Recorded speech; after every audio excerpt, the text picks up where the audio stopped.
ఓం సాయిరామ్. శ్రీమాత్రే నమః. బిడ్డ, ఎన్ని కష్టాలు వచ్చినా సరే అంత అదృష్టమని నీకు తెలుసా? ఈరోజు అమ్మ లోతుల్లోకి వెళ్ళి నీకు వివరించబోతూ ఉన్నాను.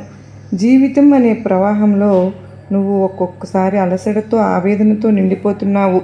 నీ చుట్టూ ఉన్న పరిస్థితులు నిన్ను ముక్కలు చేస్తున్నాయని, నీ అస్తిత్వాన్ని దెబ్బతీస్తున్నాయని నువ్వు భయపడుతూ ఉంటున్నావు.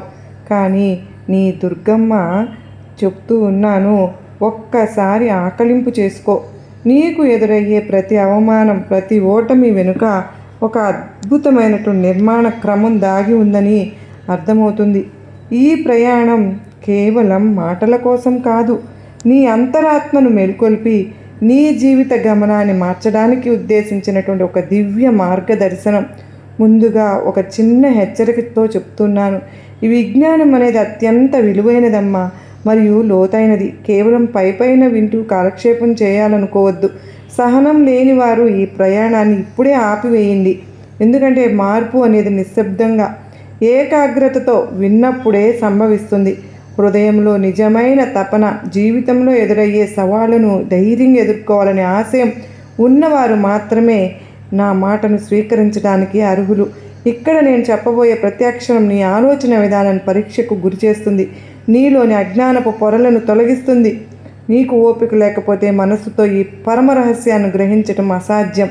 నువ్వు ఈనాడు ఎదుర్కొంటున్నటువంటి మానసిక సంఘర్షణలకు ఎన్నో వేల సంవత్సరాల క్రితమే నువ్వు అనుభవించిన వేదనకు ఏమీ తేడా లేదని గుర్తుపెట్టుకో. నీ బంధువులను, గురువులను ఎదురుగా చూసి ఉనికి జార విడుచుకోవద్దు. నీ జీవితం ఇక్కడితో ముగిసిపోయిందని భావించవద్దు.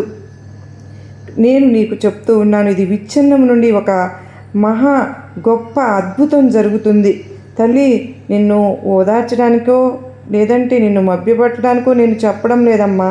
నీ జీవితంలో కష్టాలు వచ్చినప్పుడు నువ్వు విచ్ఛిన్నమైపోతున్నావు అని అనుకున్నప్పుడు నీకు వాస్తవానికి నీ దుర్గమ్మ నిన్ను పునర్మించుకునే ప్రక్రియలు చేస్తున్నానని ప్రకృతిలో ఒక అద్భుతమైనటువంటి సూత్రం, నీకు ఒక విత్తనం తన ఉనికిని కోల్పోయి మట్టిలో కలిసిపోయి విచ్ఛిన్నం కానంత వరకు అది ఒక మహావృక్షంగా ఎదగదలేదని గుర్తుపెట్టుకో. ఒక రాయి శిల్పి చేతిలో దెబ్బలు తిని తన అనవసరమైనటువంటి భాగాలను కోల్పోయి విచ్ఛిన్నం కానంత వరకు అది ఒక పూజించదగ్గ విగ్రహంగా మారదు కదా. అలాగే నీ జీవితంలో వచ్చే వైఫల్యాలు నీలోని అహంకారాన్ని, బలహీనతలను చెక్కివేస్తూ ఉన్నాయి తల్లి.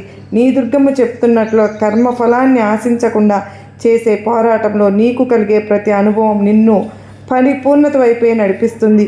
ఇది